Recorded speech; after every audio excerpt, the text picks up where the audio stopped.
Ating na pong ihanda ang ating mga sarili. Dala po ba ninyo, ulitin ko lamang yung tanong kanina sa atin ng ating Brother Ronald, dala ba ninyo ang inyong Bible? Ating basahin ang Romans chapter 3, Roma Kapitulo 3. Romans chapter 3, aklat ng Roma, alam natin, kilala po natin kung sino ang sumulat po nito, si Apostol Pablo, the apostle to the Gentiles. Beginning verse number 20 through verse number 26. Babasahin ko na po ng tuwiran sa wikang Tagalog. Ulitin ko po ang mga talata ay ito. Roma Kapitulo 3, versikulo 20, patuloy ang basa hanggang versikulo 26. Sapagkat sa pamamagitan ng mga gawa ng kautusan ay walang tao na ituturing na ganap sa paningin niya. Sapagkat sa pamamagitan ng kautusan ay ang pagkakilala ng kasalanan. Ang pagiging matuwid ng Diyos sa pamamagitan ng pananampalataya kay Jesucristo sa lahat ng mga sumasampalataya sapagkat walang pagkakaiba. Verse 24, versikulo 24. Sila ngayon ay itinuturing na ganap ng kanyang biyaya bilang kaloob sa pamamagitan ng pagtubos na kay Kristo Jesus, na siyang inialay ng Diyos bilang handog na pantubos sa pamamagitan ng kanyang dugo na mabisa sa pamamagitan ng pananampalataya. Ito ay kanyang ginawa upang maipakita ang pagiging matuwid ng Diyos sapagkat sa kanyang banal na pagtitiis ay kanyang pinalampas ang mga kasalanang nagawa sa nakaraan. Hayaan niyong basahin ko sa wikang Ingles. Verse 25, ito po ang ating focal verse for our message this morning. Whom God set forth as a propitiation by His blood. Brad, excuse me mga kapatid, yung ating monitor, pakihinaan.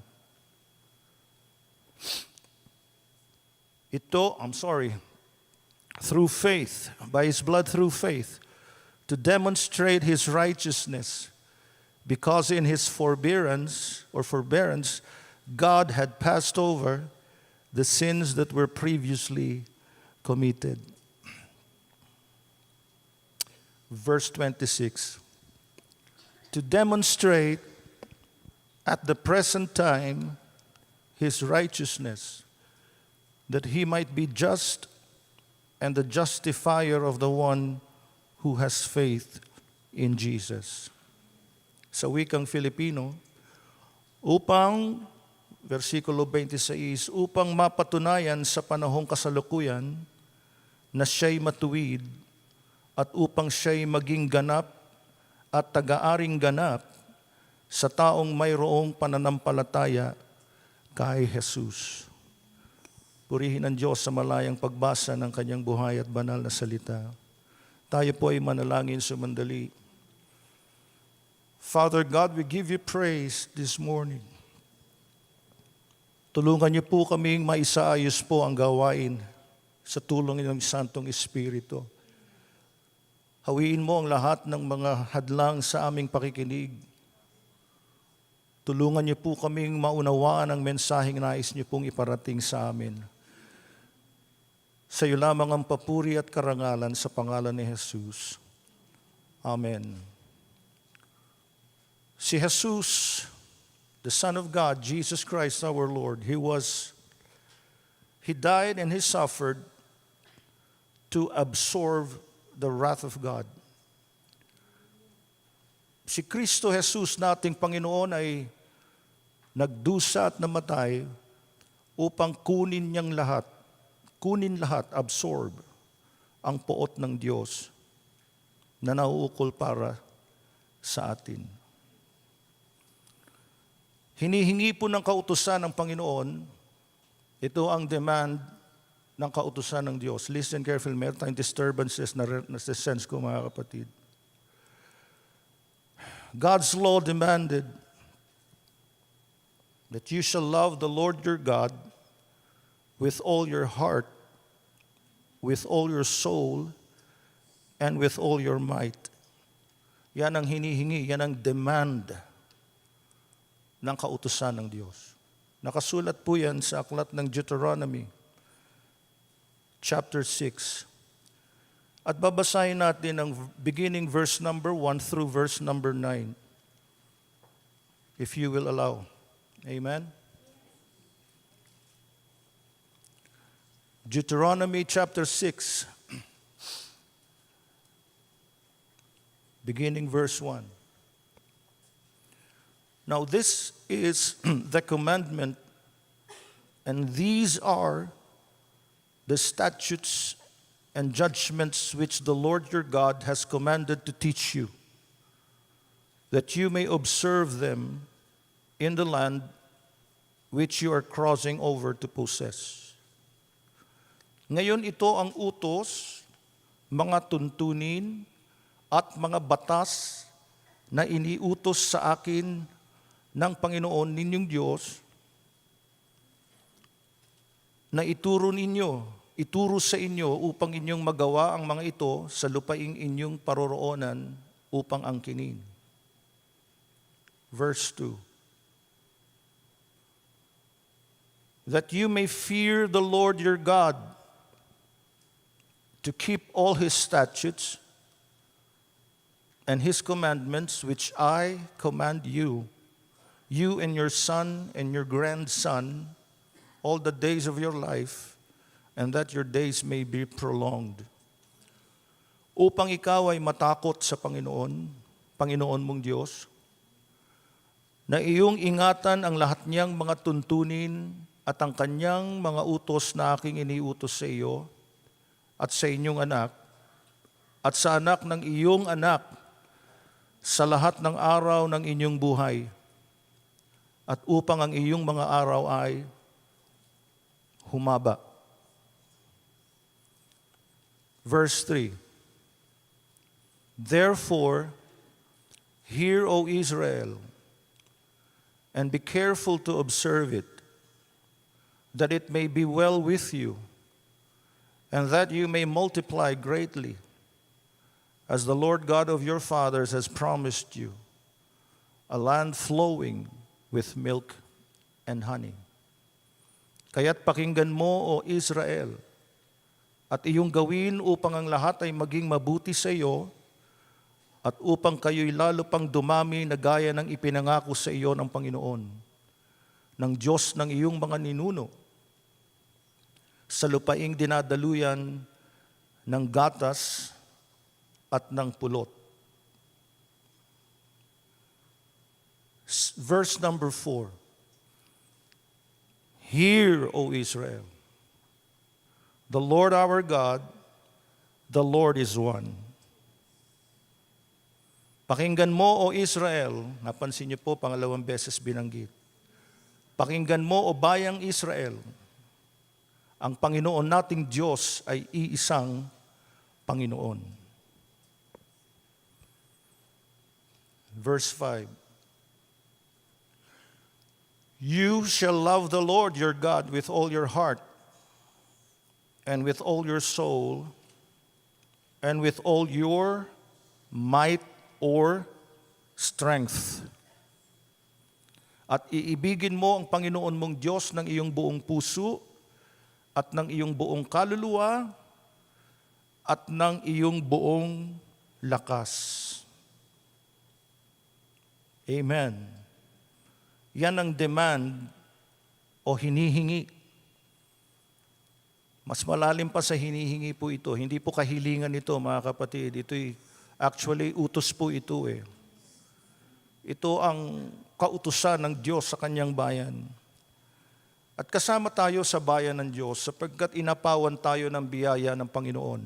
Hindi lamang ang Israel. So kabilang tayo sa tinatawagan at hinihingian po nito. Tayo'y inuutusan, hindi po ito mungkahi, ito'y utos. That you shall love the Lord your God with all your heart and with all your soul and with all your strength or might. Praise God. And in verse 6, ganito ang sinasabi, and these words which I command you today shall be in your heart. Ang mga salita na ito at na aking iniuutos sa iyo, sa araw na ito ay ilalagay mo saan? Sa iyong puso. Amen. Pansinin niyo po, command. It is not a suggestion. It is a command. Utos. This is what the law of God demands from you and from me. At ang utos na ito, sabi niya, ilalagay mo sa iyong puso. Verse 7 po. You shall teach them diligently to your children. And you shall talk of them when you sit in your house, when you walk by the way, when you lie down, and when you rise up.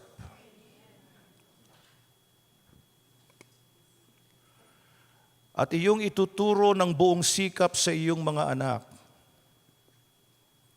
At iyong sasabihin sa kanila kapag ikaw ay nakaupo sa iyong bahay, kapag ikaw ay lumalakad sa daan, kapag ikaw ay nahihiga, kapag ikaw ay bumabangon.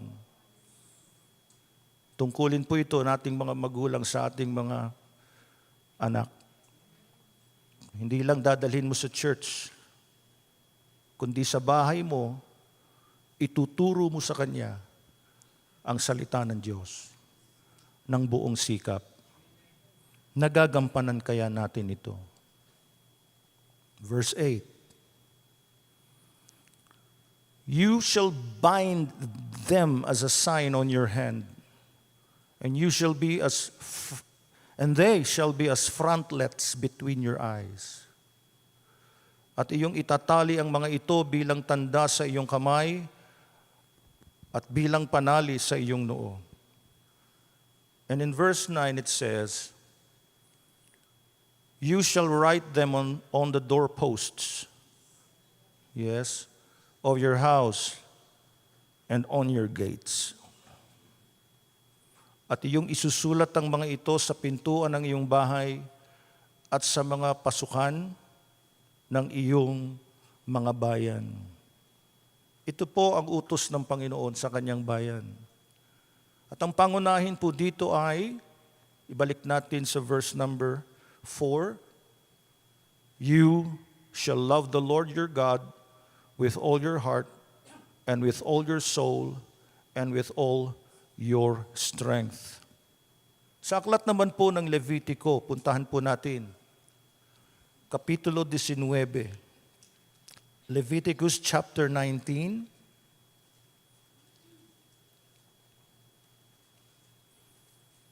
Let us read verse number 18.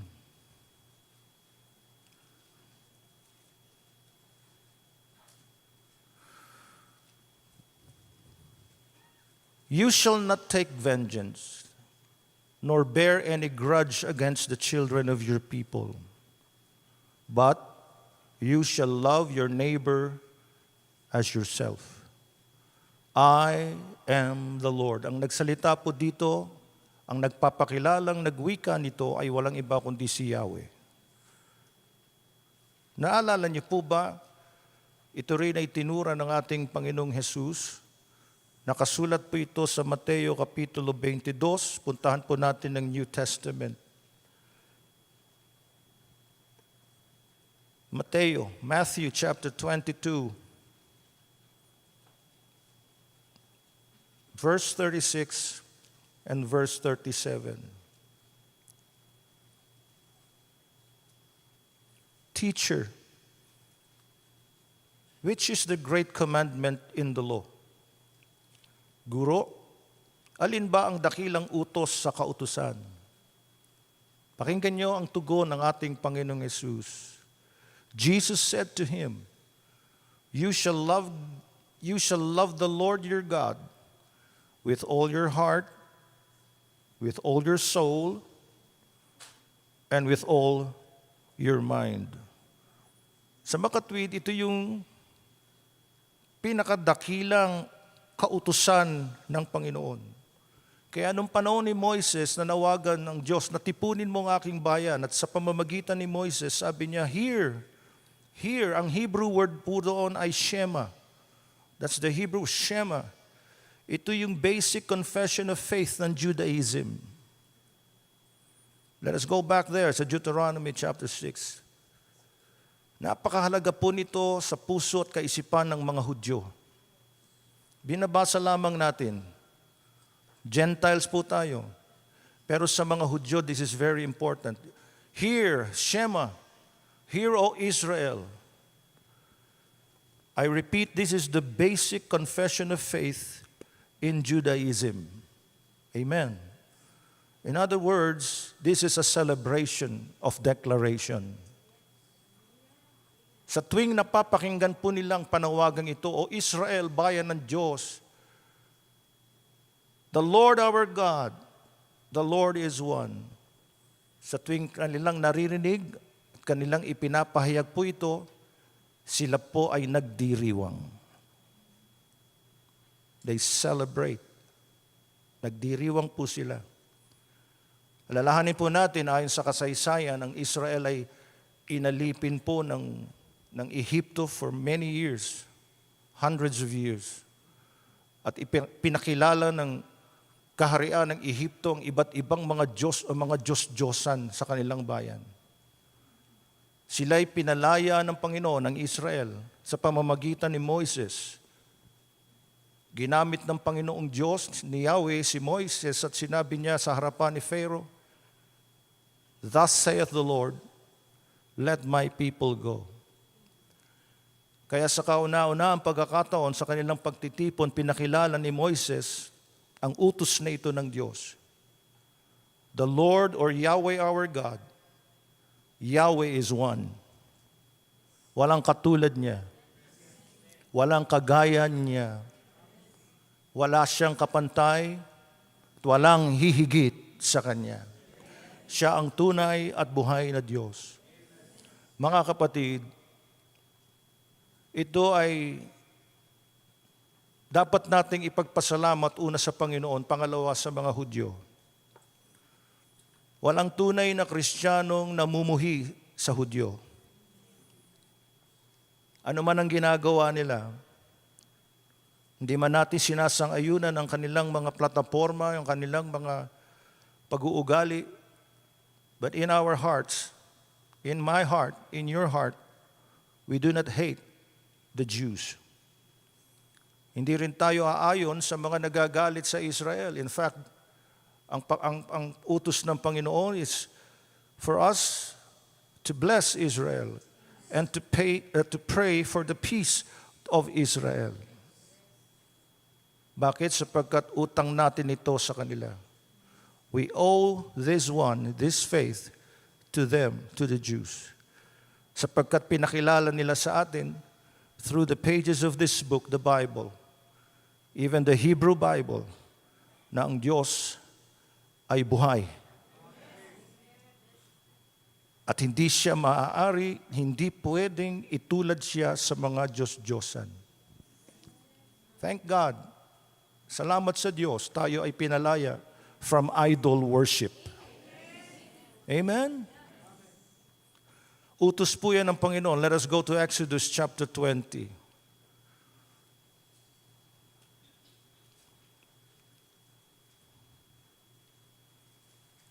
Verse 1, And God spoke all these words, saying,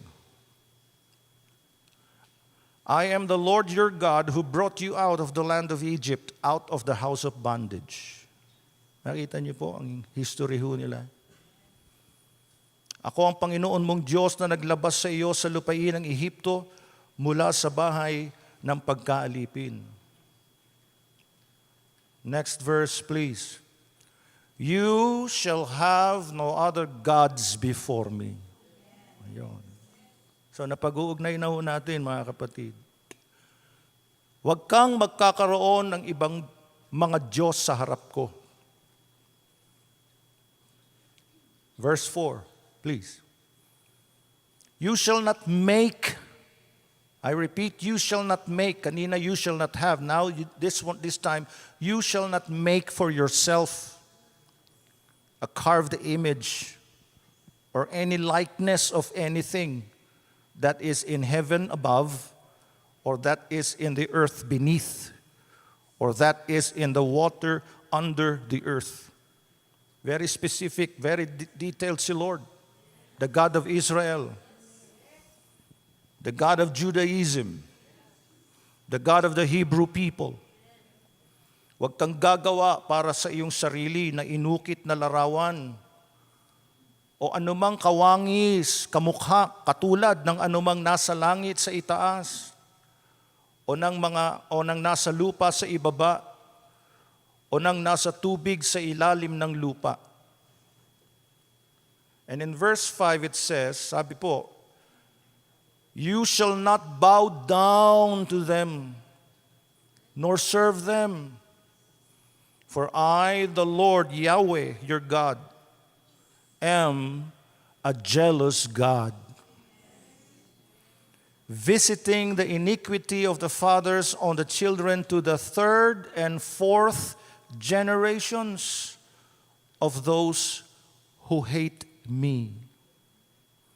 Huwag mo silang yuyukuran o paglilingkuran man sila, sapagkat akong Panginoong mong Diyos ay Diyos na mapanibughuin, na aking pinarurusahan ang mga anak dahil sa kasamaan ng mga magulang hanggang sa ikatlo at ikaapat na salinlahi ng mga napopoot sa akin. So mapapansin ninyo, maunawaan natin sa liwanag po ng salita ng Diyos, ng utos ni Yahweh, na wag tayong magkakaroon ng anumang Diyos maliban sa Kanya. Wag kayong gagawa ng anumang Diyos-Diyosan na kamukha ng mga bagay sa langit, sa lupa, o sa ilalim man ng dagat. So wag magkakaroon, wag gagawa, at pangatlo, wag mo silang paglilingkuran, wag mo silang yuyukuran. Ito po ang tanong, mga kapatid. Sa hinaba-haba ng panahon, siglo na ho ang inaabot. Hindi pa rin tayo lubusang lumalaya ang ating bansa sa pagsamba, pagkakaroon at paggawa ng mga Diyos-Diyosan. Kamakailan lamang po ay nagkaroon muli ng pista na dinuluhan ng milyong-milyong mga kababayan po natin. I do not criticize their devotion. Please understand me. I do not. Yun ang nakagisnan.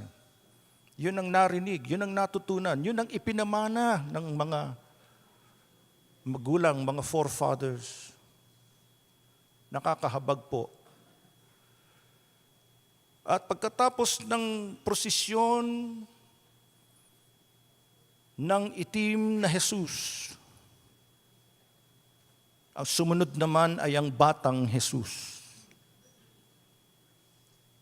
Again, I do not criticize their devotion. But I love the Catholics this much that I have to tell them the truth. It is false. It is false worship. It is an abomination in the eyes of God. Yun ay maling pagsamba. Dapat kamuhian ang mga maling aral. As a Bible believer, I have to hate false teachings. At bilang isang naniniwala, naninindigan sa salita ng Diyos sa Biblia, ang aklat na ito, dapat ko rin kamuhian ng anumang uri ng pagsamba sa mga Diyos-Diyosan. Alam kong may magagalit sa akin, pero hindi ako hihingi ng paumanhin, sapagkat tama lamang ang aking binasa, sapagkat ito'y salita ng Diyos. Amen? I will not apologize.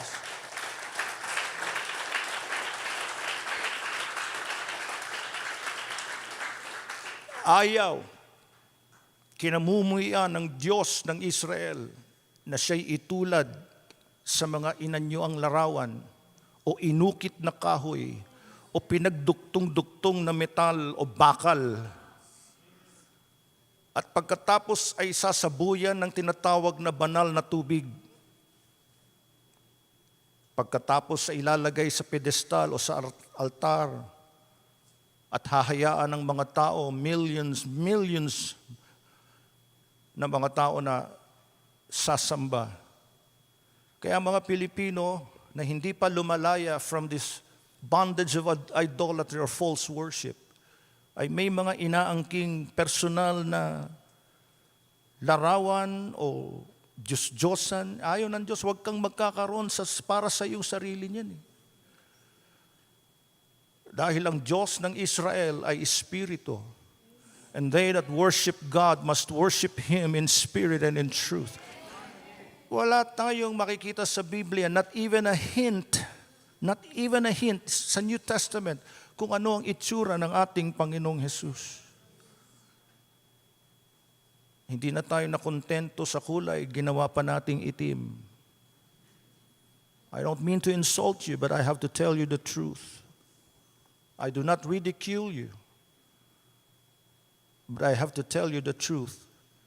Because Jesus said, you shall know the truth, and the truth shall set you free. This is the truth.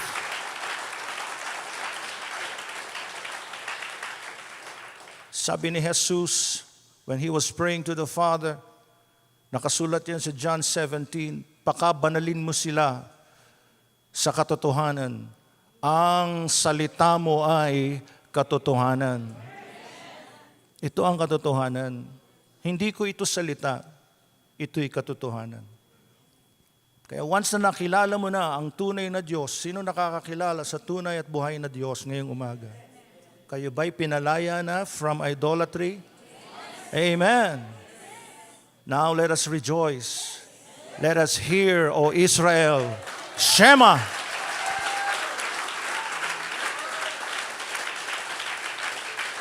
Hallelujah.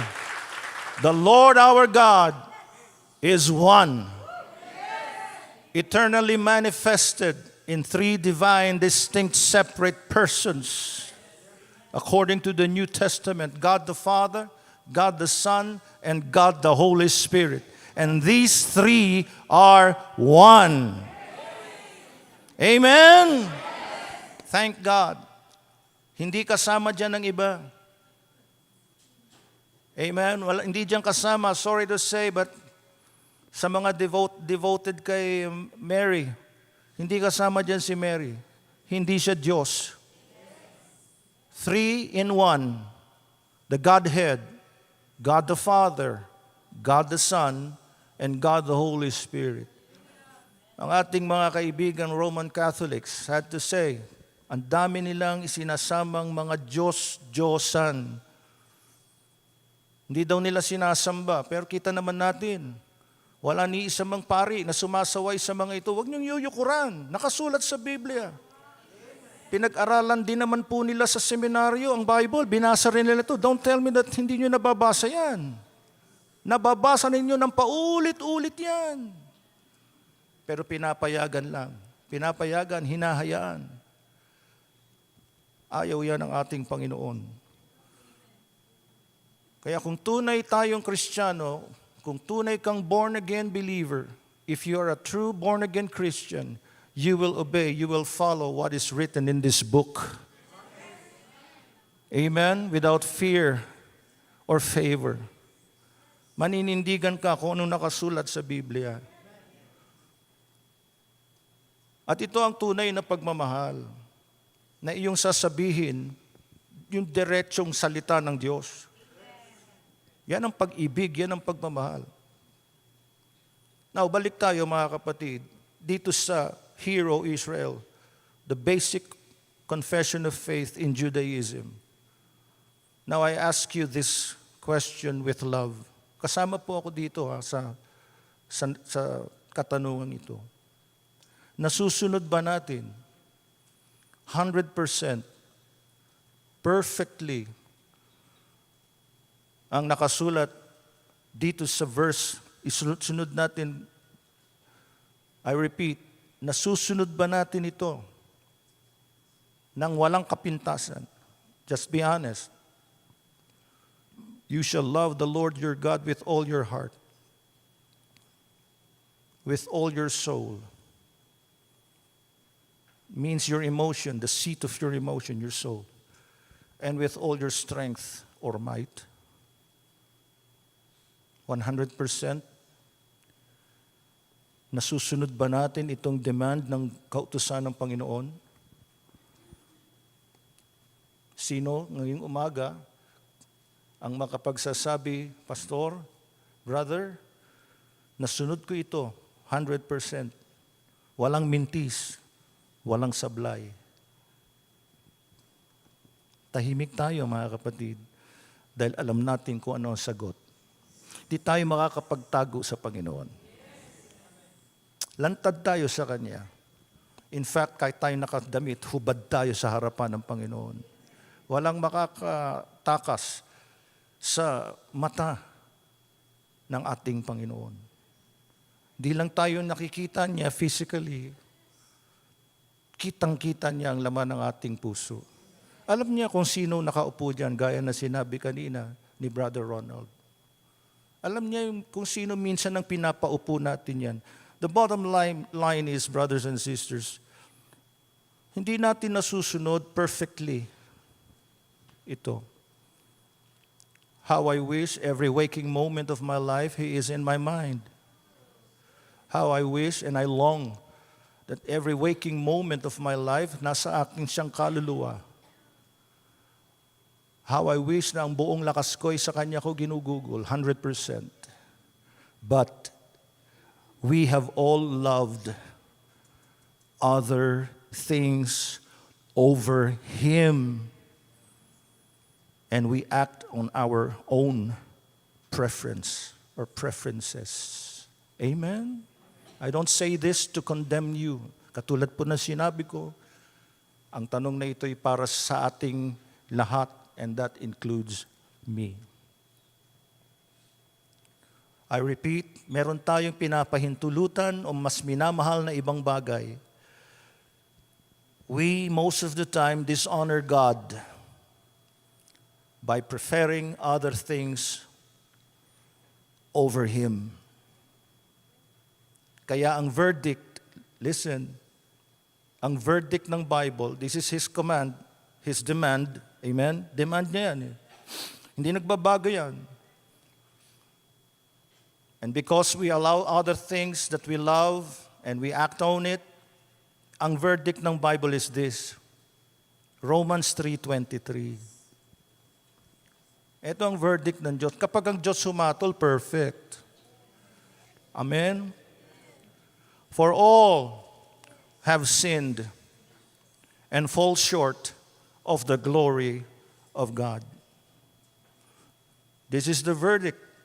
The Bible says, the Bible emphatically declares, diretso sinasabi ng Biblia, all have sinned and fall short of the glory of God. In other words, brothers and sisters, we glorify what we enjoy most, and it is not God. Nakakalungkot, di ba? Nakakalusot din po yan sa ating buong pagkatao.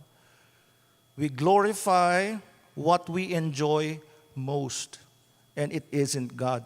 Kanina sinabi ko po, ulitin ko lamang, ito'y declaration of celebration. Excited ang mga Jew, ang mga Hudyo, ang Hebrew people, dapat sila'y ma-excite because they are enjoying God. Hear, O Israel, the Lord our God is one. You shall love the Lord your God with all of your heart, your soul, your mind, and your strength. Kaya nag-enjoy that. In other words, we must and we should enjoy Him. Mga kapatid, siya ang tunay na enjoyment natin. Secondary lang po anumang bagay na kinagigiliwan natin. Ano man yan, I don't care what it is. Pero yan ay secondary or tertiary o kahit wala yan. Ang pangunahin ay ang Panginoong Diyos. Dapat ganun. Pero hindi natin nagagawa. Hingin natin sa Panginoon ang tulong niya na manatili siya in our minds, heart, soul, the seat of your emotion. Hindi pwedeng mangibabaw ang love mo sa iyong mga magulang over God. We have to love our parents, love your wife, your husband, love your child, your son, your daughter, your children, love your neighbor. Pero hindi dapat mangibabaw yan. Ang nangunguna sa heart natin ay ang Diyos. Amen? Tanggap natin mga kapatid? Kaya ang verdict, inuulit ko, all have sinned. Lahat nagkasala and fall short of the glory of God. In other words, mga kapatid, hindi tayo pasado in the eyes of God. Hindi tayo pasado. Hindi natin naabot yung kautosang ito. Hindi natin kaya walang taong aariing ganap through the obedience of the Lord dahil walang nakasunod niyan eh. Kung may 10 utos, pag nilabag mo yung isa, nilabag mo na yung 9. Nilabag mo na lahat. Di ba ang hirap? Sa Biblia po, pag sinabing kautusan ng Diyos, yan ay pinakasalamin. Mirror po ang kautusan. Kapag nanalamin ka, ang salamin ay hindi nagsisinungaling. At ang nire-reflect ng salamin, it's not a gorgeous one. Not a beautiful appearance. Tama ba? Ganyan ang salamin, ganyan ang utos ng Diyos. Nire-reveal niya ang pagiging makasalanan natin. Pero meron akong kilala.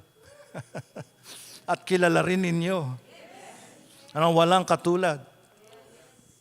Jesus Christ, the perfect one.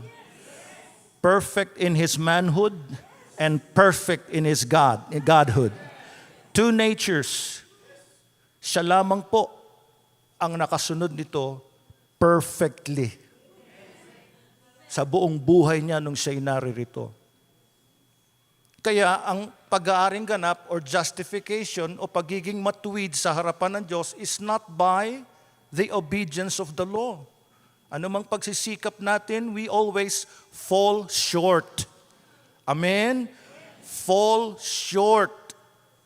Muntik mo nang marating, short pa rin. Laging short. Fall na, short pa. Amen? But Jesus Christ, si Jesus, He is perfect. He perfectly obeyed the law of God, even the demands of the law. Amen. Kaya siya ang ino-offer, siya yung gift ng ating Panginoong Diyos Ama. And dahil sa ating mga kasalanan, we always fall short. Lagi tayong bagsak, failure, sinners. Wala tayong pag-asa. Ang deserve natin is to perish. When we die, we will go to hell. Burn there forever and forever. Mismong si Jesus ang nagturo niyan. There will be darkness, there will be weeping, and what? Gnashing of teeth, and the worms die not. What a miserable destiny or destination. And by the way, brothers and sisters, hell is a real, literal place. Sa mga nakikinig, o kung meron man ditong Roman Catholic, I tell you the truth, wala pong hint not even a hint sa Bible na merong purgatory. Wala pong lugar na purgatory. It's either heaven, the abode of God, or hell. There will be darkness, pure darkness, weeping and crying, gnashing, panganggalit, gnashing of teeth. Si Jesus mismo ang naglarawan. He described it. Yung realidad ng hell, not purgatory, kundi hell. At ang mga uod doon ay hindi namamatay. Naniniwala po ako sa teaching ni Jesus Christ. Pero ano ang natutunan natin sa kabilang relihiyon? Purgatorio. May mga kaluluwa sa purgatorio, may mga lilinising kasalanan doon. Sino maglilinis doon? Paano malilinis yun? Sa pamamagitan ng indulhensya, sa pamamagitan ng mga pagdarasal. Wala po tayo kahit hint, inuulit ko. Ano ba sa Tagalog ng hint? Wala. Wala po sa Biblia. Pero ano ang sinasabi po? Kamakailan lamang po yung napakinggan ko ang panayam kay Pope Francis. Now I am rocking the boat na naman. Sabi ng iba, Pastor, don't rock the boat. Sige, gagawin, itataob ko na lang yung boat.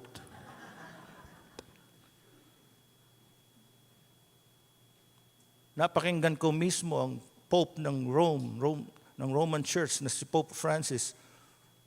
Siya po'y kinapanayam ng isang tao na kilala rin. At ang sagot niya ay ito. Number 1, sabi niya, human beings are fundamentally good. Sabi ng Pope ng Roman Church, Pope Francis, na tinatawag na the humblest, pinaka-humble na tao sa buong mundo dahil hindi siya nagsusuot ng pulang sapatos, kalimitan po sa kanilang kultura o doktrina, ano man po yun, ang Pope ay nagsusuot ng red shoes. Pero siya, hindi siya nagsusuot nun. Kaya humble siya. At hindi lang yon. Si Pope Francis, siya rin yung nagluluto ng kanyang sariling meal. Napaka-humble niya. Bago natin puntahan yung humility, mga kapatid, binasa natin sa Bible, ito po ang verdict. All have sinned. Walang good. If you will recall, di ba may lumapit kay Jesus na isang kabataan? At sa Mark chapter 10, verse 17 po, just read it sa bahay po ninyo. Tinawag siyang good teacher. Good teacher. Anong sagot ni Jesus? Teka muna, don't call me good. Walang good. Diyos lamang ang good. Does it mean na si Jesus ay hindi good? No. Remember, si Jesus is also God. He is not just good, He is God. At perfect po ang discernment ng ating Panginoon because He is God. So yung taong yon gumagamit lang ng flattery. Flattery, good teacher, mabuting guro. Di ba? Kung ikaw at ako makakapakinig niyan, good pastor o good brother, ay, masarap naman ng pakiram. Yun pala, hindi mo alam, binobola ka lang. Yes. Ang Panginoon hindi pwedeng bulayin eh. Hindi mo siya pwedeng paikutin. Why do you call me good? Just because I'm a good teacher or a healer? Dahil may mga ginagawa akong mabubuting bagay, kaya tinatawag mo akong good? Yun po ang sentido ng mga talatang yun, mga kapatid. Di siya pwedeng bulahin. So giniyan niya yung kabataang yun. Ginaid niya, sabi niya. Isa lang ang mabuti, Diyos lang ang mabuti. In other words, ang nakikita mo lang yung gawang mabuti. Pero hindi mo ko nakikita bilang mabuting Diyos. Because Jesus is God. Amen. And He is good.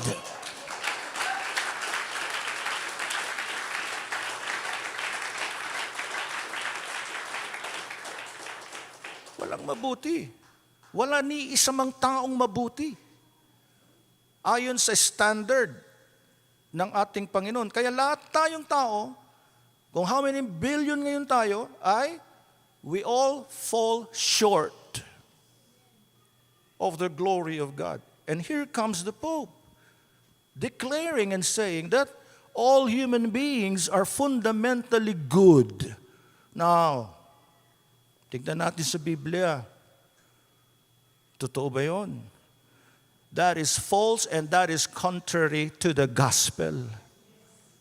Kung lahat tayo ay good, at ang goodness natin is enough for us to go to heaven, baliwala na ang cross. Para saan pa ang ginawa ng Panginoong Yesus? Para saan pa yung kanyang suffering? Para saan pa yung kanyang death? Kung goodness lamang pala ang kailangan for me to go to heaven, edi magpag-good na tayo lahat. Pag-good shot na tayo sa Diyos. You understand? Para saan pa yung suffering and death of Jesus Christ? At bakit siya namatay? Bakit siya nagdusa? I'm not talking about the cause of his suffering and death. What is the purpose of his suffering and death? Bakit pa siya bumaba from his abode, from eternity, from heaven? Bakit pa siya nakimingle sa mga taong makasalanan?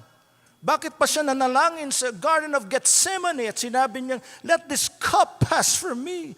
But nevertheless, Father, let your will be done, not my will. At yung hinihingi ng mga sacrificial system in the Old Testament, lahat ng iyan mula sa pinakamalaking animal na hinandog hanggang sa pinakamaliit, lahat ng hinihingi o demands ng sacrificial system in the Old Testament ay tinugon, kinatagpo ng ating Panginoon. He met all of those demands. He met it 100%.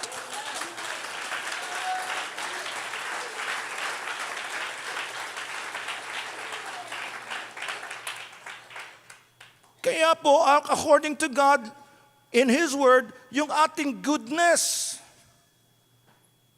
is as filthy as rags.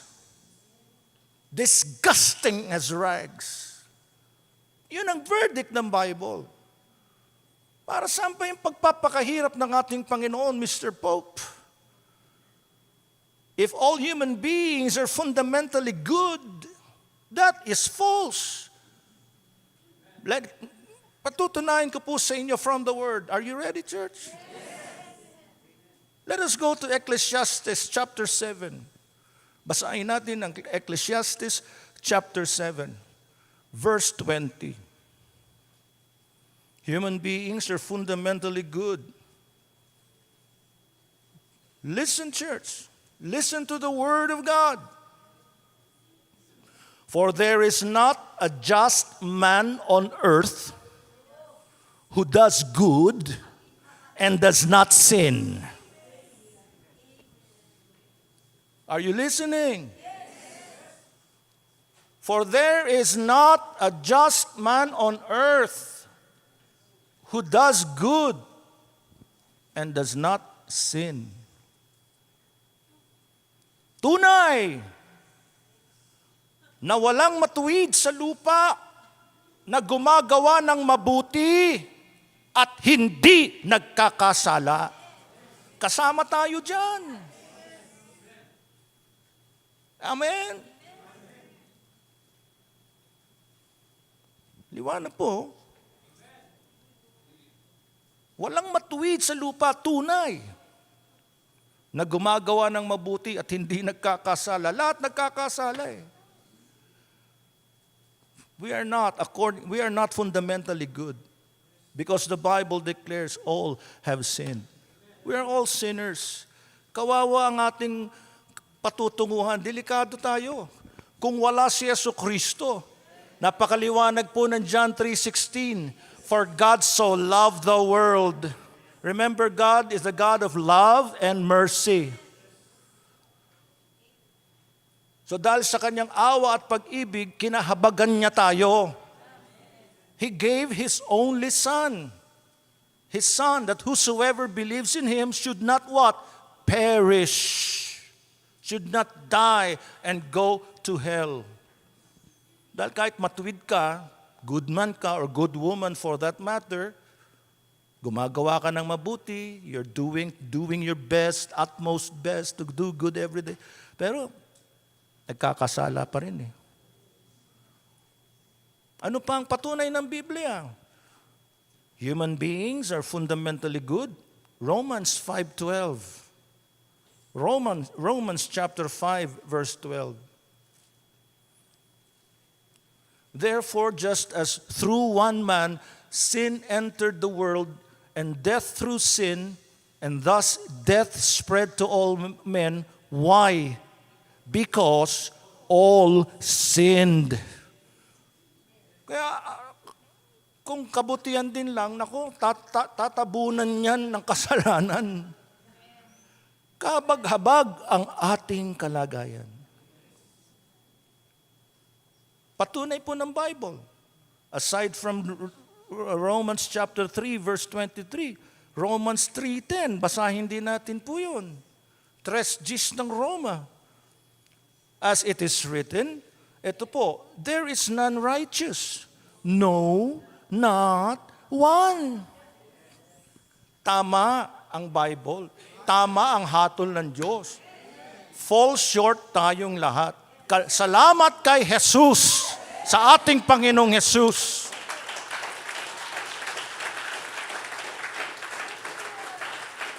That is the reason why we celebrate Jesus. Because the gospel is all about God. It is all about Him. It is all about Jesus. It is all about the Holy Ghost. Kinahabagan tayo. Kaya ito pong communion that we are about to take, hindi po ito reenactment. Sad to say po, sa Roman Church, Catholic Church, reenactment lagi ang kamatayan ng ating Panginoon. No, it is not a reenactment. Basahin mo ang book of Hebrews, mga kaibigan, mga kapatid. Jesus offered Himself up. Jesus died once and for all. Hindi na pwedeng ulitin at ulit-ulitin tuwing may communion. What we are doing every first Sunday, it is not a reenactment of what the Lord did at the cross. Hindi natin siya, sorry for the word, pinapatay o tinitignan, pinapako uli sa krus linggo-linggo o every first Sunday. No. The Bible says, sabi ni Lord, do this. Accept this, take this bread. Drink of the cup. Do this. Not in reenactment. Do this in remembrance of me. Oh, glory to God. Thank you, Lord. Amen. We remember Him. Inaalala natin siya. Not just His person. Kundi inaalala natin yung ginawa niya, what He did on the cross of Calvary 2,000 years ago. At doon sa krus, one of His last sayings was, it is finished. Kaya po, wag magagalit. Pero kahit magalit, okay lang sa akin. Ibang Jesus ninyo. Dahil linggo-linggo, inire-reenact eh. Ang tawag niyan ay transubstantiation, if I'm not mistaken, doktrina. Na kung saan literally nagtatransform yung bread ng aktual na laman ni Jesus. At yung saro ay aktual na nagiging dugo. That is not in the Bible.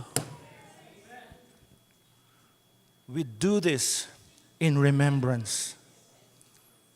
Sabi ni Lord, remember me. Hallelujah. What I did for you. I loved you. I died for you. And by the way, yung life ni Lord, it was not taken from Him. Amen?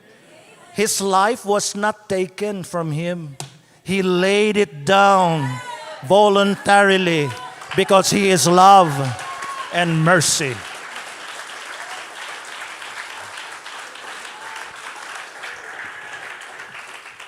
And because of Jesus, dahil kay Jesus, siya ang tunay mong katwiran. Siya ang iyong katwiran. Sa tuwing lalapit tayo sa Ama, every time we say, Ama, Heavenly Father, the Father sees His Son, the blood of His Son, na nakakover sa atin. He does not see our goodness, even our sins. Dahil yung ginawa, do this in remembrance of me, nung siya'y napako sa krus at nabayubay sa krus ng Kalbaryo, yung kamatayan niya, yung pagpapatawad niya, it is for our past, present, and future sin. Siya ang tunay nating katwiran. The Father does not see me. He sees His Son in me. I am covered. Diba? Covered na kita, sabi nga eh. You're covered. Covered by what? By the blood of the Lamb. At si Jesus ay hindi namamatay linggo-linggo. Hindi. Kaya hindi na kailangan nating tignan laging nakapako sa krus na walang imahe ni Kristo ritong nakapako. Hindi siya nanatiling nakapako sa krus.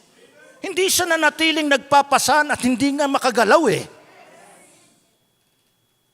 Siya'y namatay, inilibing ayon sa kasulatan, at hindi huminto doon. Siya'y nabuhay na maguli.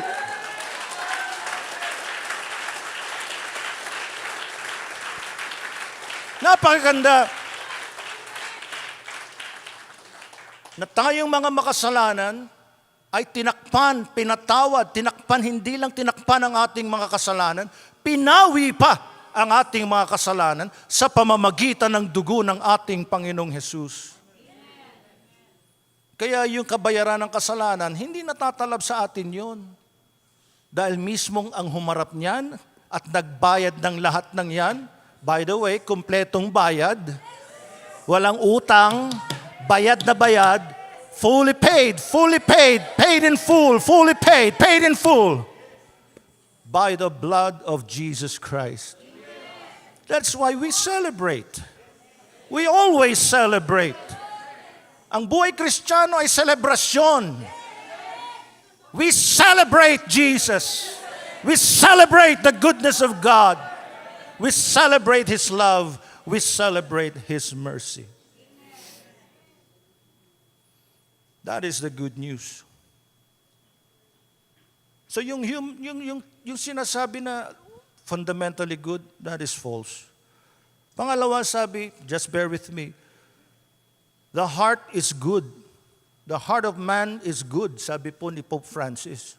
Again, tanungin nga natin si Jeremias.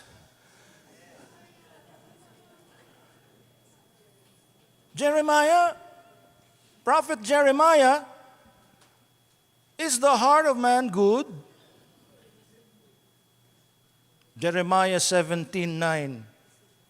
Sasagutin tayo ni Jeremias. Tunay na propeta ito ha. Hindi ito yung mga propeta sa Channel 4. Ha? O yung mga propeta dyan sa YouTube.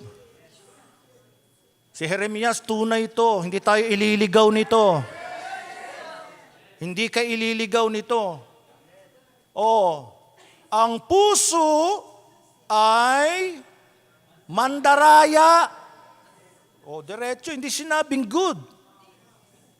The heart is deceitful above all things. Kita nyo? Kaya wag magtiwala sa heart. Hindi si heart ha. Biblically speaking, seriously, we need the Lord's guidance. Trust not in your own understanding. Do not lean in your own understanding. Kasama po kasi sa heart yung understanding. Do not lean on that. Mahal ko na siya. Kasi dinidikta yan ng puso ko. Ayan. Tapos nung naging kayo na, malas pala.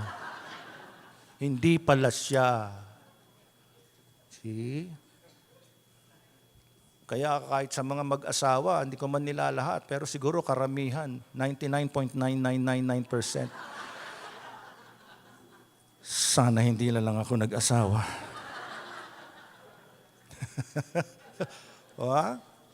Diba? Kumusta na asawa mo, kapatid? Huwag natin pag-usapan yan, Pastor, wag na. Kasi sira araw ko. So patunay lang na ang puso ay mandaraya.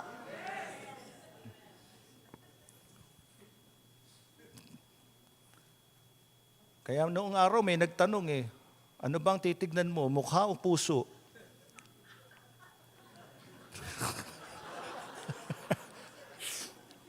Sabi ng isang kabataan, sa mukha ako titingin. Ayoko na sagutin, mga kapatid. So, the heart is not good. It is deceitful above all things and desperately wicked. Lubhang napakasama. So, hindi good. Ang tanong, who can know it? Sinong makauunawa nito? Kaya niyo bang unawain ang laman ng puso ko? Hindi. Kaya ko bang unawain ang laman ng puso ninyo? Hindi. Pero may nakakaunawa. May nakakakilala niyan. Tuloy natin sa versikulo 10. I, the Lord, Yahweh, search the heart. I test the mind, even to give every man according to his ways, according to the fruit of his doings. So, the Bible says plainly that the heart of man is not good. It is deceitful, mandaraya, and desperately wicked. Lubhang napakasama. Kita naman natin. Kaya kung wala si Jesus, kung wala ang gift ng Panginoong Diyos Ama, without His Son, we're all doomed and destined to perish, to die, and go to hell and burn there forever and forever. Nandun ang wailing, gnashing of teeth, worms die not. Dahil the Bible teaches na meron tayong minanang original sin.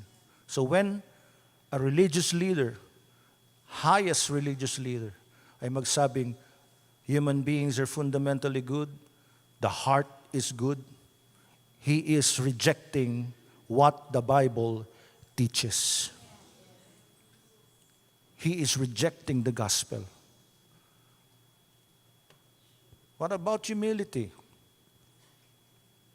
Church, ano ang ginagamit, ano ang title na ikinakabit sa lahat ng Pope? Gayon din kay Pope Francis. Number 1, Holy Father. Diba? Holy Father. And we know, alam natin, sabi ni Jesus, huwag kayong papatawag ng Ama. Tapos duduktungan pa ng, dadagdagan pa ng Holy. Ayaw nga ng Father, dinagdagan pa ng Holy. I'm telling the truth. Di ba? Sabi ni Lord sa kanya mga disciples, huwag kayong papatawag ng Father. Because one is your Father in heaven. At kilala natin kung sino ang Holy Father. He is God the Father. Pakalawang title na ikinakabit, Head of the Church. He is the head of the church. And we know, according to the Bible, who is the head of the church? Sino? Jesus Christ is the only head of the church. Hindi tao.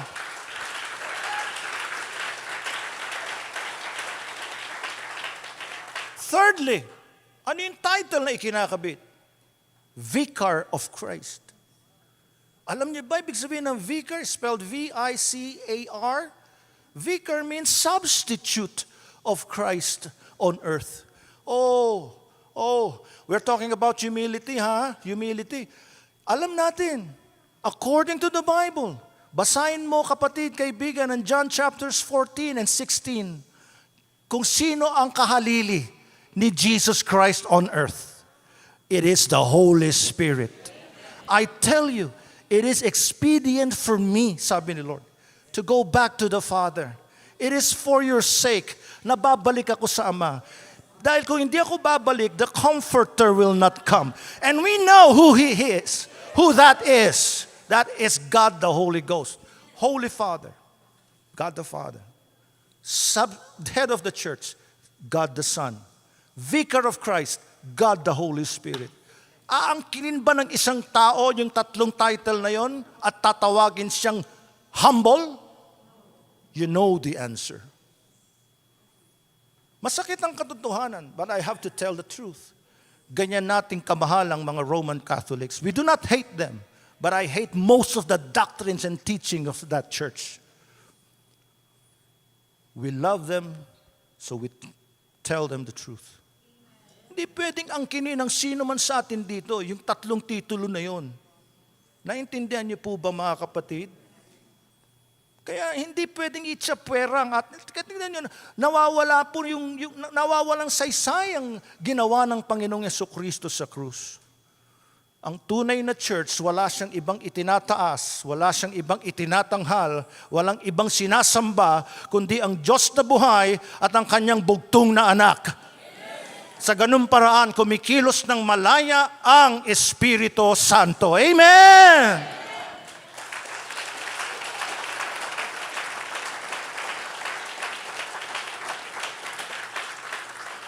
As I close, brothers and sisters, let us not trifle with God.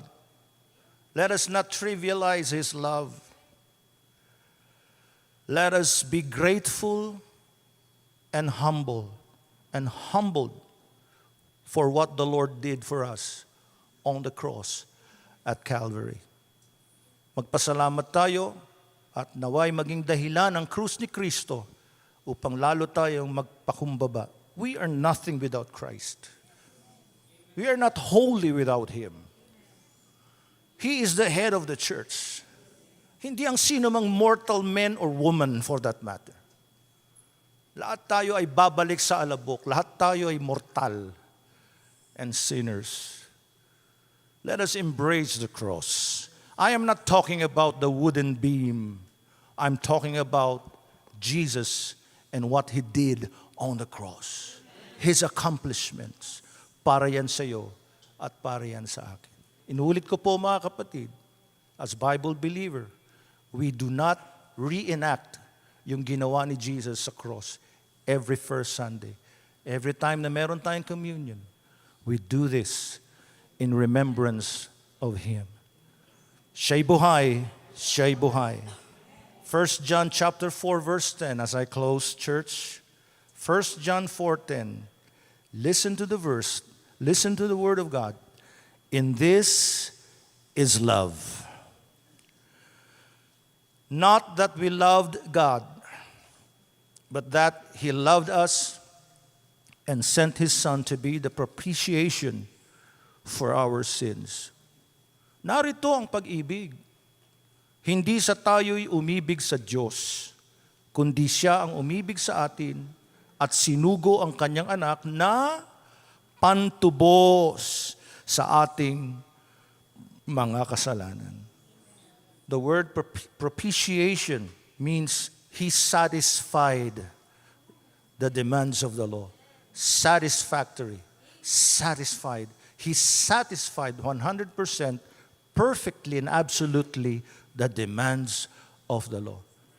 Kaya, Jesus only. We are saved by grace through faith. No other way, no other substitute, no other vicar but the Holy Ghost. And the Holy Ghost glorifies the Son in my life, in your life, and in the church. Palakpakan natin ang Panginoon.